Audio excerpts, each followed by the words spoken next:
Friends, आज हम लोग पढ़ेंगे एवरेज प्रॉफिट मेथड। कल हम लोग देखे थे गुडविल कितने मेथड से निकल सकते हैं, 3 मेथड देखे थे, average, super profit method, average profit method और कैपिटलाइजेशन मेथड। तो आज हम लोग एवरेज प्रॉफिट मेथड पढ़ेंगे। There are 2 types of average profit method. First one is simple average profit and second weighted average profit method. ठीक है, आज हम simple profit average profit method के बारे में पढ़ेंगे। Simple average profit method, value of goodwill. ठीक है, वैल्यू ऑफ गुडविल, कैसे गुडविल निकालते हैं सिंपल एवरेज प्रॉफिट मेथड से।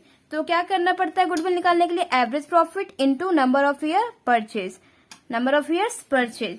और एवरेज प्रॉफिट्स कैसे निकलते हैं, average profits by total profits after adjustments by number of years. अब देखो जी, गुडविल क्यों हम लोग वैल्यू ऑफ गुडविल निकालने के लिए एवरेज प्रॉफिट ही लेते हैं, क्यों क्यों क्यों बताओ, पता है?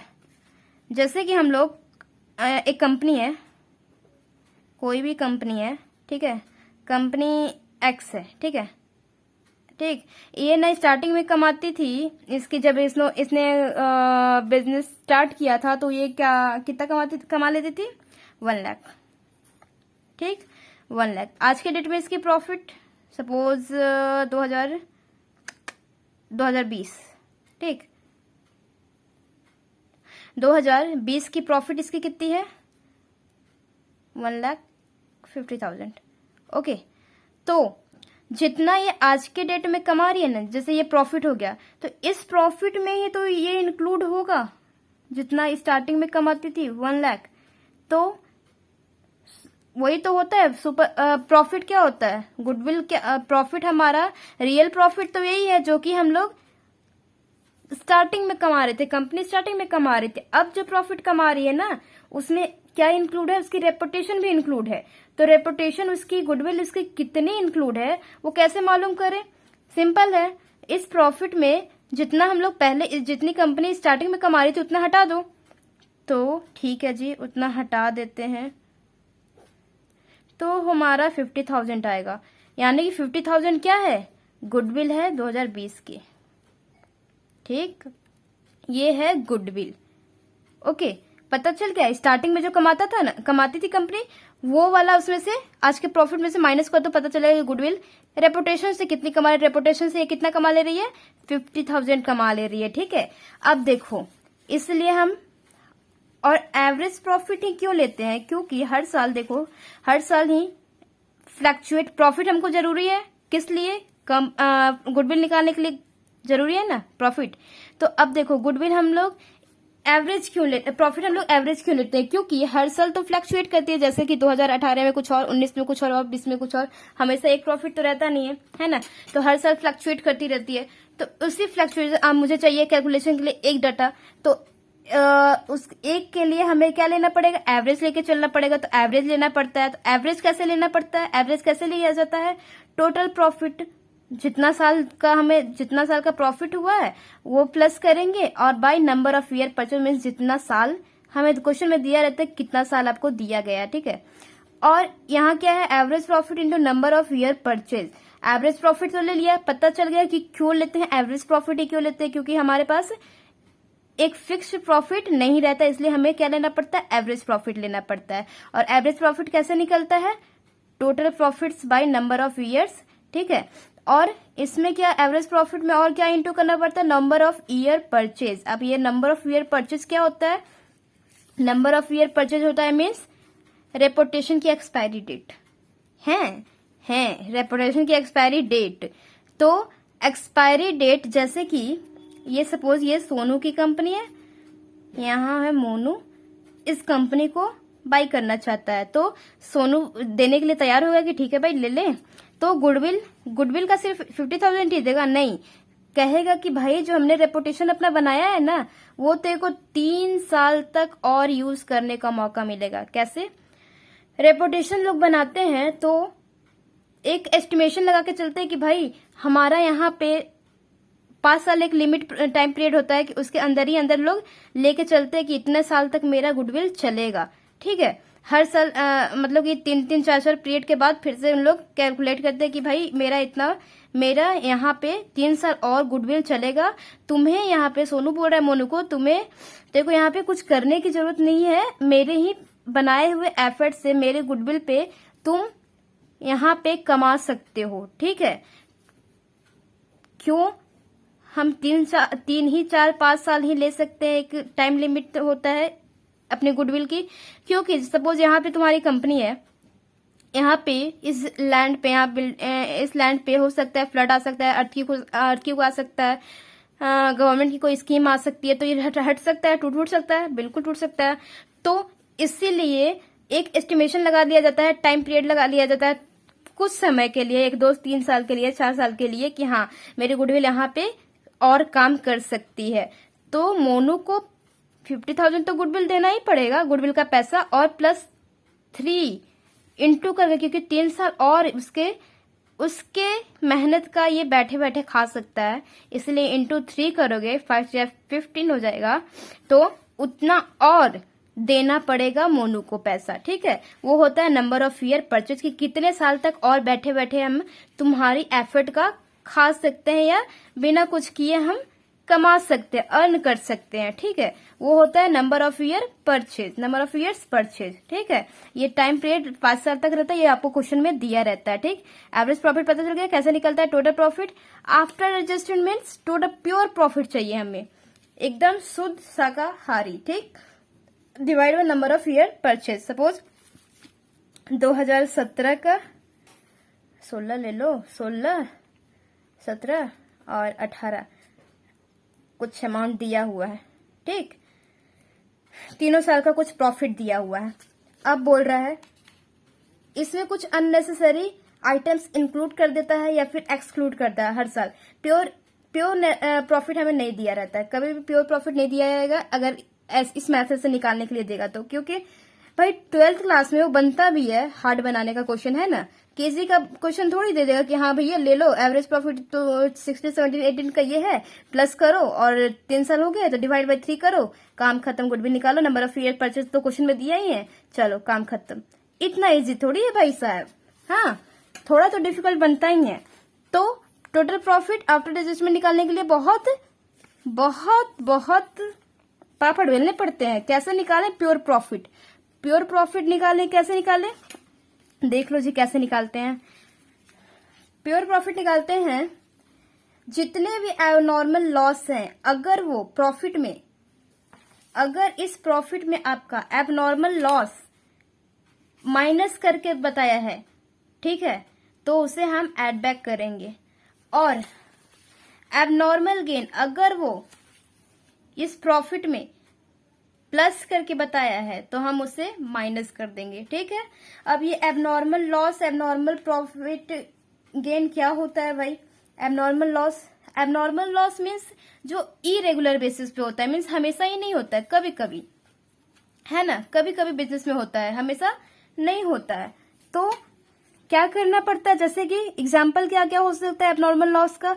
Loss by fire, loss by theft. क्या हमारे यहाँ हमारे कंपनी में हमेशा ही आग लग जाती है? नहीं ना। हमेशा ही चोरी होती है? नहीं ना। तो ये सब क्या है? एबनॉर्मल लॉस है। तो हमारे प्रॉफिट में अगर वो माइनस करके दिखाया है कि भाई 1 लाख का हमारा प्रॉफिट है, लेकिन इसमें ना माइनस किया हुआ है कितना? 2000। क्यों? क्योंकि लॉस हो गया था, किस वजह से? आग लग गई थी, इस वजह से 2000 का लॉस हो गया था, इसलिए इसमें से माइनस करके हमने 2018 का प्रॉफिट हमारा ये है। अगर ये नहीं रहता तो हमारा प्रॉफिट, तो अगर लॉस नहीं रहता, अगर आग नहीं लगती तो हमारा प्रॉफिट तो कुछ और ही होता। तो हम क्या बोलेंगे कि भाई वैसे भी एबनॉर्मल लॉस जो रेगुलर बेसिस पे नहीं होता उसको नहीं बताओ। क्यों? क्योंकि हम अगर किसी को अगर कंपनी बेच भी रहे हैं तो प्रॉफिट अगर हम गुडविल बता रहे हैं तो हम बढ़ा कर ही बताएंगे ना। कभी कभी होता है वो थोड़ी बताएंगे कि हाँ मेरा इस साल का लॉस हो गया, तुमको बड़े हम भला कर रहे हैं। नहीं नहीं, जैसे कि ये पांडे जी हो गए, पांडे जी, ये शर्मा जी, ठीक, ये शर्मा जी हो गए। शर्मा जी ले रहे थे कंपनी, पांडे जी कैलकुलेट कर रहे थे अपनी गुडविल। तो कैलकुलेट करने के टाइम पे बोल रहे कि भाई इस 2018 का प्रॉफिट मेरे को 1 लाख हुआ। क्यों? क्योंकि इसमें 2000 और माइनस किया हुआ है, माइनस किया हुआ। शर्मा जी बोले कि भाई बढ़ा के बता, जितना तेरे का रेगुलर होता एक्चुअल में प्रॉफिट होता बता, अगर आग नहीं लगती तो एक्चुअल में प्रॉफिट कितना होता। तो सर पांडे जी क्या बोल रहे हैं कि भाई तब तो मेरे को प्रॉफिट होता 1,02,000 का, ठीक है, 1,02,000 का प्रॉफिट होता। तो शर्मा जी बोलते हैं कि भाई तब तुम्हें को इतना बता, ना कि 2,000 कम करके बता, इसको प्लस करके बता। ये होता है रियल प्रॉफिट निकालना, ठीक। और अगर एबनॉर्मल गेन क्या होता है, एबनॉर्मल गेन मीन्स गेन हो गया, सपोज एसेट्स को बेच दिया। क्या हमारा बिजनेस एसेट्स बेचने का होता है? नहीं, एसेट्स बेचने का नहीं होता है, हमारा कुछ और ही का बिजनेस है।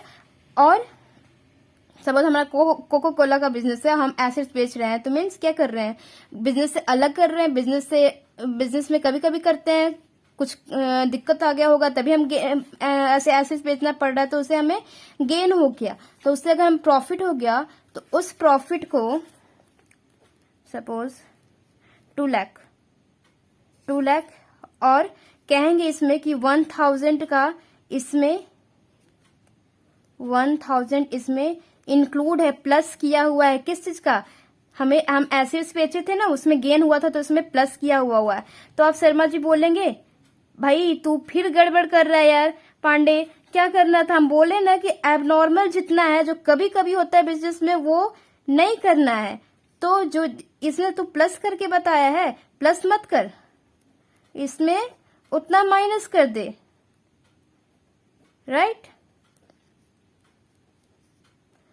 1,99,000 आएगा। तो 1,99,000 तेरा प्रॉफिट हुआ उस साल का, ना कि 2 लाख, ठीक है। इंक्लूड करके एबनॉर्मल गेन को इंक्लूड मत करो। एबनॉर्मल गेन हमारा इंक्लूड नहीं होगा। क्यों? क्योंकि वो कभी कभी होता है, इरेगुलर बेसिस पे होता है। तो और क्या क्या हो सकता है, समझ गए? एबनॉर्मल लॉस और एबनॉर्मल गेन क्या होता है, और क्या क्या हो सकता है। Abnormal loss by sale of assets, loss हो गया अगर हमने सेल कर दिया, कोको कोला का कंपनी है और हमने एसेट्स बेचना स्टार्ट कर दिया, मीन्स दिक्कत आ गया होगा तभी तो बेच रहे हो, थोड़ी ना शौक होगा, है ना। तो एसेट्स बेच दिए तो उसमें लॉस हो गया। तो ये भी कभी कभी हम एसेट्स बेच रहे हैं तो एबनॉर्मल हो गया, तो लॉस एबनॉर्मल में इंक्लूड हो गया। तो एबनॉर्मल लॉस क्या होता है? प्लस होता है। और क्या? इंटरेस्ट पेड, हमेशा इंटरेस्ट पेड होता है? नहीं जी, हमेशा इंटरेस्ट पेड नहीं किया जाता है। तो ये भी एबनॉर्मल लॉस हो गया। पेड किए मीन्स पैसा गया है, लॉस हुआ है, लॉस तो है लेकिन एबनॉर्मल है, रोज का नहीं है, रेगुलर बेसिस पे नहीं लॉस है। डिविडेंड पेड जानते हो ना, डिविडेंड पेड कर दिया आपने, बताना पड़ेगा क्या। जैसे आपकी कंपनी है, ठीक, आपकी कंपनी है, तो आपके कंपनी में बहुत सारे बंदे ने इन्वेस्ट कर रखा है अपना पैसा इन्वेस्ट कर रखा है। क्यों? ताकि इसको भी कुछ, ताकि आप कुछ कमाओ ना कंपनी से, आप इस कंपनी में कुछ कमाओ, ताकि उन लोग को, अब इन लोगों ने अपना पैसा इन्वेस्ट कर रखा है तो मेंबर हो गए, तो प्रॉफिट के हिस्सेदार हो गए, तो अब इन लोग प्रॉफिट में हिस्सेदारी मिलेगी। तो कंपनी क्या करती है ना कि अगर उसे प्रॉफिट हुई है या तो पूरा प्रॉफिट फिर से कंपनी में ही लगा देती है, ताकि फिर से, अगर छोटी कंपनी रहती है तो यूज के लिए लगा देती है कि कहां से प्रॉफिट उतना आएगा, उसी में लगा देती है। फिर एक ही बार लास्ट में जब बहुत प्रॉफिट आता है ना तभी इन लोग को डिस्ट्रीब्यूट कर देती है प्रॉफिट। और अगर बड़ी बड़ी कंपनियां रहती है जिसके बाद बहुत पैसे आते रहते हैं तो वो क्या करती है, अगर प्रॉफिट हुआ है कुछ, जैसे इस साल का प्रॉफिट हुआ तो कुछ इसमें से कुछ हिस्सा इन लोग को डिविडेंड के नाम पे दे देती है और कुछ पैसा रख लेती है प्रॉफिट का कंपनी में यूज करने के लिए, वही कहता है डिविडेंड। तो आपकी कंपनी है, आपने डिविडेंड पेड कर दिया कुछ, तो आपका लॉस तो हुआ है, डिविडेंड पेड हुआ, लॉस हुआ, लेकिन कभी कभी आप करते हो, हमेशा ही नहीं करते हो, कभी कभी करते हो, तो क्या हो गया? एबनॉर्मल लॉस, क्योंकि इरेगुलर बेसिस पे नहीं है, इरेगुलर बेसिस पे नहीं, इरेगुलर बेसिस पे है, ठीक है। वॉलेंट्री रिटायरमेंट कंपनसेशन मीन्स स्वेच्छा से रिटायर कोई हो गया उसको कंपनसेशन देना पड़ा। अगर रिटायर हो गया तो कंपनसेशन देना पड़ेगा ना भाई। तो क्या आपको हमेशा ही देना पड़ेगा? नहीं, हमेशा थोड़ी ना कोई रिटायर होते रहेगा, हमें कभी कभी होते हैं लोग, तो हमें कंपनसेशन भी कभी कभी देना पड़ता है। लॉस तो हुआ, रिटायरमेंट का कंपनसेशन देना पड़ा, लॉस हुआ लेकिन एबनॉर्मल तरीके से इरेगुलर बेसिस पे है लॉस, तो ये क्या हो जाएगा, एबनॉर्मल में हो जाएगा। अच्छा, अब इसको छोड़ के कुछ और भी आइटम्स होते हैं जो कि हमें प्लस करने रहते हैं, और क्या क्या हो गए वो item, over valuation of opening stock, under valuation of closing stock, और capital expenditure and capital expenditure treated as revenue expenditure. तीनों का मतलब आपको पता है कि बताना पड़ेगा, ऑब्वियसली बताना पड़ेगा, कहां से पता होगा आपको, ठीक है। तो रुको बताते हैं, पहले ये पढ़ लो।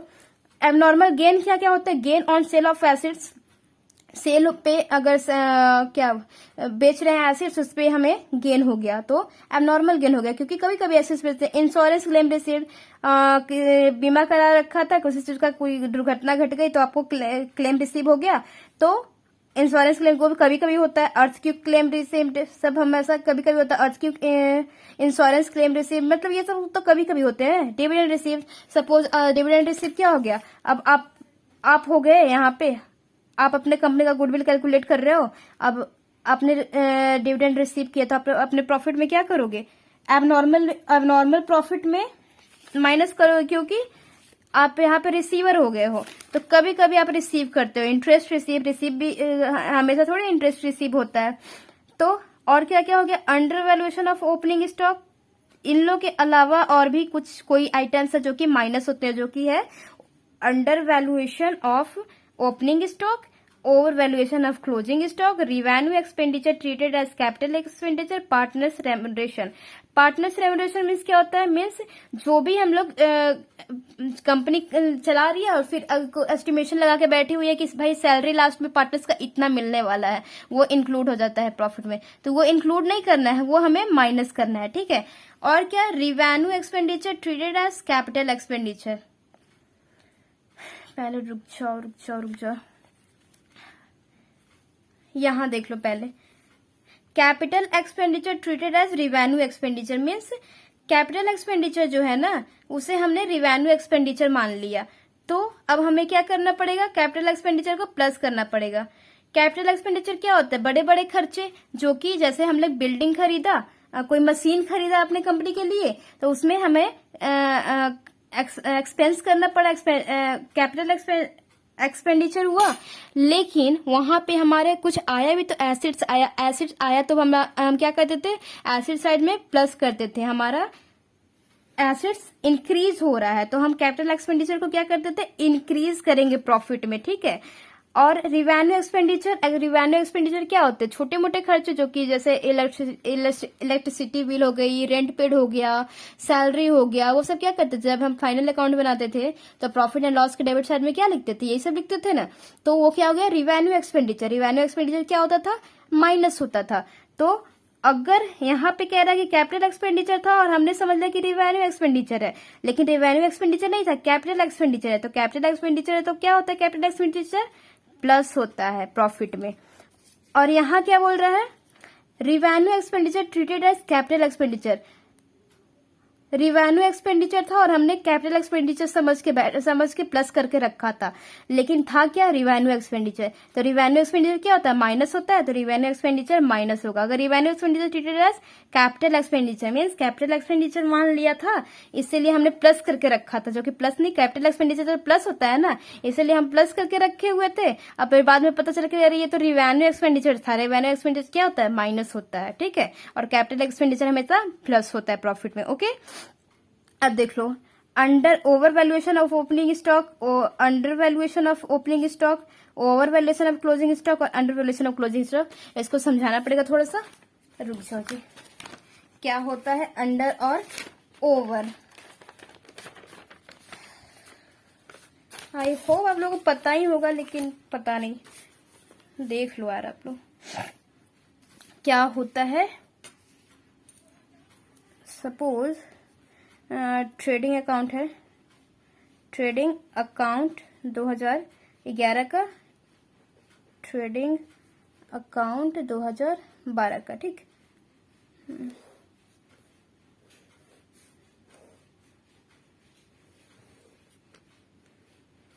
क्या रहता था पहले, क्या लिखते थे, टू ओपनिंग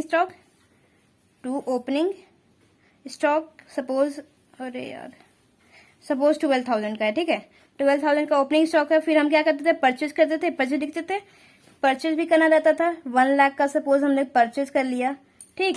और वेजेस हो गया, तो हम लोग लेबर को वेजेस दे दिए सपोज 5,000 का, ठीक। बाय स्टॉक,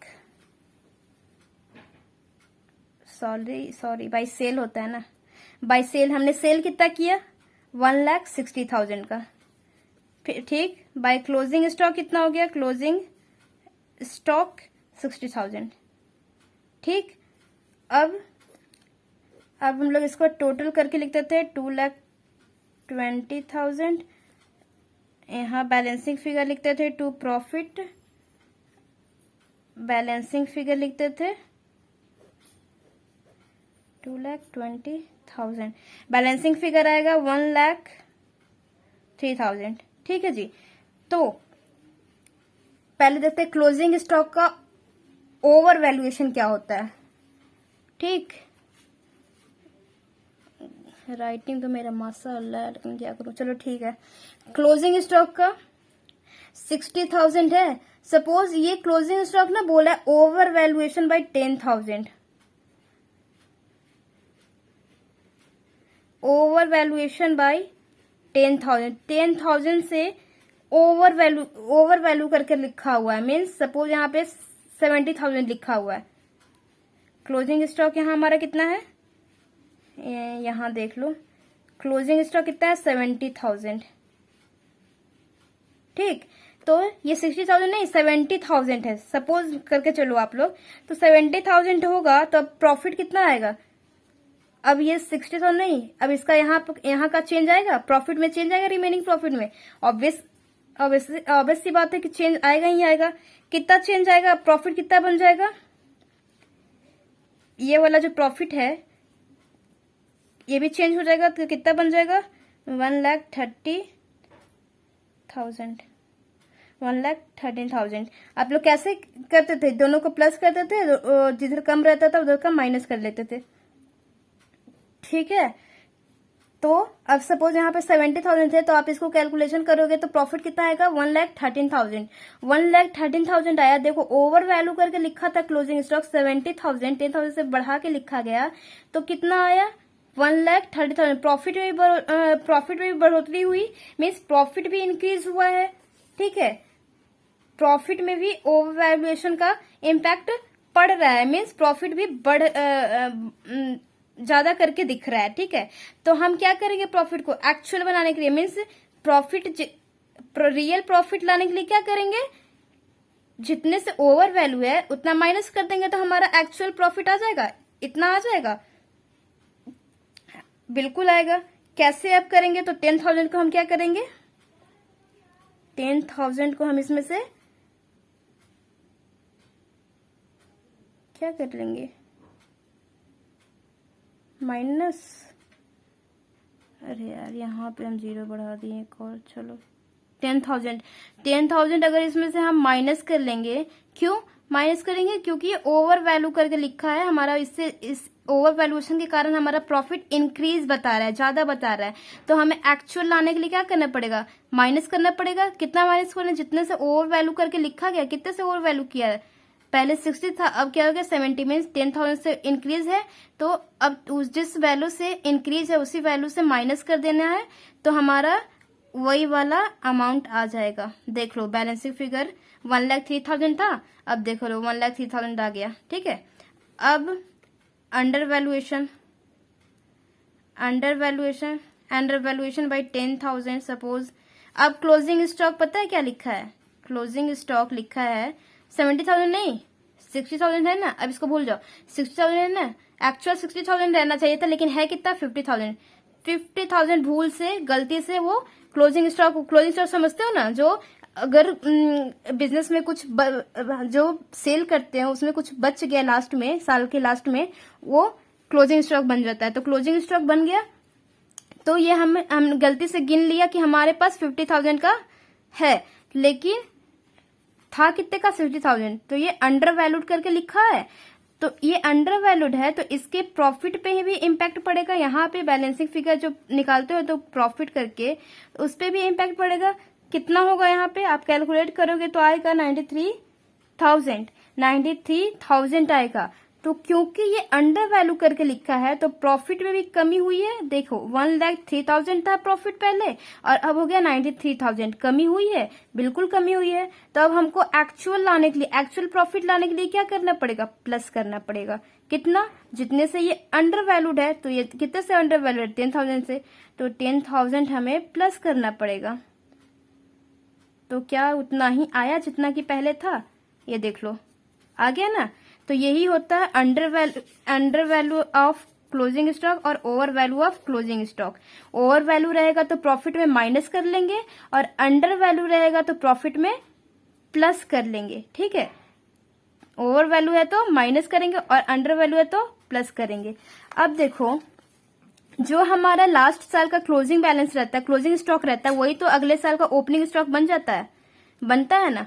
तो सपोज ओपनिंग स्टॉक है हमारा 60,000, ठीक, और परचेज भी कुछ कर लिए हैं, परचेज हमने किया 1 लाख का, ठीक, 2 बेजेस कर लो आप 800, ठीक, और बाय सेल आपने किया कितने का, 1,20,000, और फिर बाय क्लोजिंग स्टॉक कितना है, क्लोजिंग स्टॉक कितना है आपका 90,000।